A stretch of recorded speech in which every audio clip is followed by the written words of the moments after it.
दल हरियाणा इकाई ने फैसला तो पहला ही वैसे किसानों के हक च असीं समर्थन कर चुके हैं, पर अज असीं ये सी भी हरियाणा स्टेट की सारे दी बुला के अहुदेदारां की मीटिंग उहदे विच रेजूलेशन असीं पास किया है, मता पास किया है अपना किसानों के हक दे विच।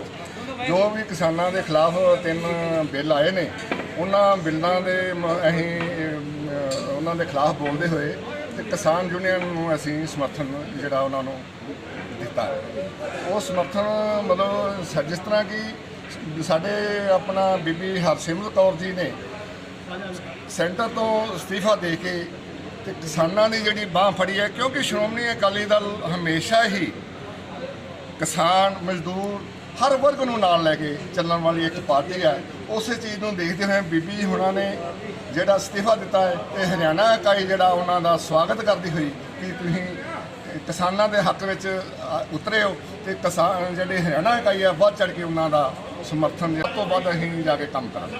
इत्थे साडे मीटिंग किसान यूनियन मीटिंग हो रही है, उत्थे असीं जाके उन्होंने मिलांगे, उन्होंने समर्थन देवांगे, हर तरह ही उन्होंने जो भी सानूं हुक्म अगे करनगे वो असीं उन्होंने। देखो मैं एक गल हुण समझना है, अज किसानों नूं किसानां दे मदद वास्ते ज़्यादा जरूरत है बोलण दी। ये तो पार्टियां दे मतलब नीतियां ने एवें मतलब एक दूजी पार्टियां नूं निंदना ये उन्होंने नहीं सी करना चाहिए, जब कि वो खुद मतलब किसानों के हक के खिलाफ जोड़े मते पा चुके हैं जहाँ पास के उन्होंने अपने तौर पर किए हुए हैं। वो उन्होंने गलत जोड़े इतने आके मतलब लोगों को गुमराह कर रहे हैं, किसानों को गुमराह कर रहे हैं, उन्होंने नहीं सी करना चाहिए। निंदनीय गल हैगी अज जिथे सेंटर सरकार ने किसानों को मारन का शमशान घाट पहुँचने का काम किया है, उत्थे हुण हरियाणे की सरकार ने भी किसानों को कुटन का या बछारा पानी दियां छड्डण दा बहुत माड़ी मैं निंदनीय घटना इन्होंने की है। इन्हों किसानों का जी गल है उन्हों की आवाज़ को सुनना चाहिए, उन्हों की आवाज़ को पूरा करने वास्ते काम करना चाहिए। काले झंडे के बारे में बिल्कुल मैं ही अपने हरियाणा इकाई नूं मैं अपना कह चुकिया कि जिथे भी साढ़े अपने वर्कर ने सारे अपने किसानों के हक नूं लैंदे हुए अपने घरां दे उत्ते काले झंडे लाए जान। मैं तो क्योंकि जिन्ना चिर अध्यादेश पास नहीं हुंदा वापस नहीं लेंदे उन्ना चिर असीं जिहड़े काले झंडे ला के काली दशहरा मनावांगे, काली दिवाली मनावांगे तो असीं मतलब इन्हां किसानों के हक दे विच पूरी नितरांगे। मैं तो सुझाव अपना किसान जिहड़ियां यूनियन किसानों नूं भी मतलब कहना चाहुंदा कि सारे भावें जिहड़े उन्हां दे पार्टियां सपोर्टर ने भावें मतलब किसान या मजदूर होर जिन्ने भी ग्रुप किसानों के हक च ने तो वो एक बारी अपने उन्ना चिर जरूर काले झंडे अपने घरां ते लवाउण ताकि सेंटर सरकार नूं इंटरनेशनल लैवल ते आवाज़ जा सके कि सारा इंडिया जिहड़ा है वो अज बड़ी वड्डी त्रासदी विच है तो इन्हां नूं जिहड़ा वापस लैके उन्होंने बचाने का काम किया। श्रोमणी अकाली दल की स्टेट लेवल की मीटिंग जो हमारे कुरुक्षेत्र में हुई है, तो आज का जो एजेंडा था वो है भारतीय किसान यूनियन के साथ कंधा से कंधा मिलाकर चलना। तो आज हमने मीटिंग में फैसला किया है कि श्रोमणी अकाली दल वैसे भी किसानों की पार्टी है, क्योंकि हमारा नारा है किसान प्यारा, इको नारा किसान प्यारा।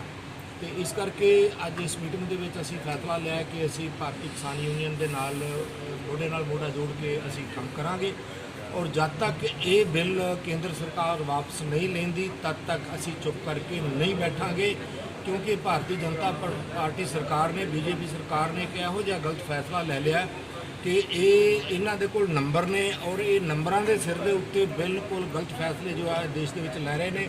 पहला इन्होंने नोटबंदी करके देश में बर्बाद किया, उस तो बाद इन्होंने GST लागू करके देश में बर्बाद किया, उस तो बाद जिन्ने भी फैसले इन्होंने अपने इस संख्या बल दे नाल लए ने उहदे नाल देश में बहुत बड़ा नुकसान होया और अज देश में कुछ 2-4 घरानिਆਂ दे अगे इन्होंने गिरवी रख दिता देश में और उहदे विच किसान जिहड़ा वे वो मारिया जाएगा अगर ये 3 बिल जिहड़े ने इन्होंने कानून तो उन्होंने बना ही दिता है। पर जब तक ये कानून वापस नहीं होएगा बिल्कुल भी असीं चुप करके नहीं बैठांगे, क्योंकि श्रोमणी अकाली दल ने हमेशा ही जदों भी देश दे विच ਜਦੋਂ ਵੀ ਕਦੇ ਦੇਸ਼ ਦੇ ਵਿੱਚ ਸੰਕਟ ਆਇਆ, ਕਿਸੇ ਤਰ੍ਹਾਂ ਦਾ ਸੰਕਟ ਆਇਆ, ਚਾਹੇ 1975 ਦੇ ਵਿੱਚ ਐਮਰਜੈਂਸੀ ਲੱਗੀ ਆ, ਉਸ ਟਾਈਮ ਵੀ ਸ਼੍ਰੋਮਣੀ ਅਕਾਲੀ ਦਲ ਨੇ ਸਭ ਤੋਂ ਅੱਗੇ ਹੋ ਕੇ उस चीज़ का विरोध किया सी। और अज भी मैं समझदा कि देखो इन्ना वड्डा अहुदा बीबी हरसिमरत कौर बादल दे कोल केंद्र दे विच वजीर कैबिनेट मिनिस्टर, और जदों किसान मजदूर और व्यापारी की गल आई है करके और अज किसान मजदूर तो किसान दे नाल खड़े ने।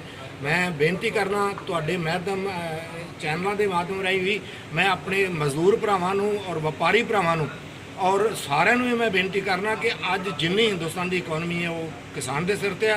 अगर किसान का नुकसान होया तो देश बिल्कुल नहीं बचेगा और देश का बहुत बड़ा नुकसान हो जाएगा। यही मेरी जी है।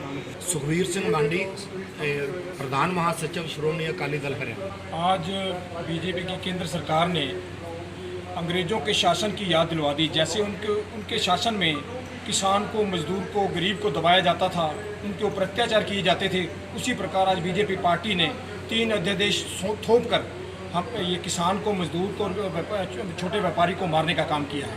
ये 1947 के बाद पहली बारी होगा कि किसान तो कह रहे हैं हमें ये चीज़ नहीं चाहिए, ले और सरकार कह रही है कि हम आपको यह आपके भले के लिए और आपको हम दे रहे हैं, और हम किसान कह रहे हैं कि हमें ये नहीं चाहिए, हमारे ये नुकसान में है, हम इससे बर्बाद हो जाएंगे।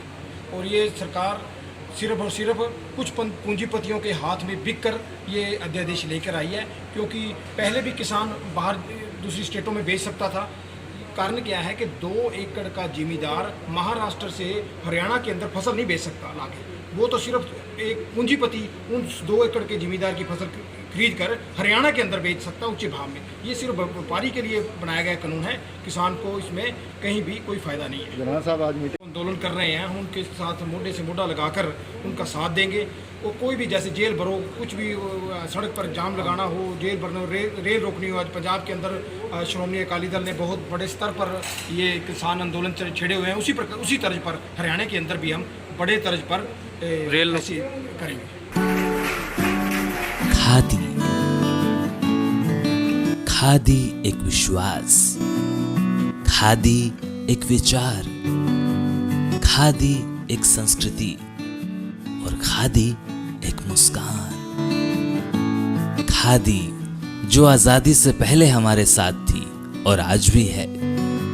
गांधी जी का सपना है खादी। प्रधानमंत्री मोदी जी के आत्मनिर्भर भारत का विशेष हिस्सा है खादी। तो आइए इसी सपने को साकार करने के लिए हम भी अपनाएं खादी, हमारी स्वदेशी खादी, हमारे देश में बनी हमारी अपनी खादी। इसलिए एक एहसास है खादी। हमारे जीवन में रंग बिरंगे रंग भरने आई है खादी। आपके अपने शहर कुरुक्षेत्र में गांव मिर्जापुर आपके लिए लेकर आया है खादी के बने एक से बढ़कर एक डिजाइन, कलर्स व सभी प्रकार के वस्त्र। इतना ही नहीं, खादी ग्रामोद्योग भारत के बहुत से प्रोडक्ट जो आपकी त्वचा व शरीर के लिए उपयोगी हैं, जो आपको दें एक प्राकृतिक सुंदरता का एहसास। एक बार अपनाकर तो देखिए। खादी इंडिया।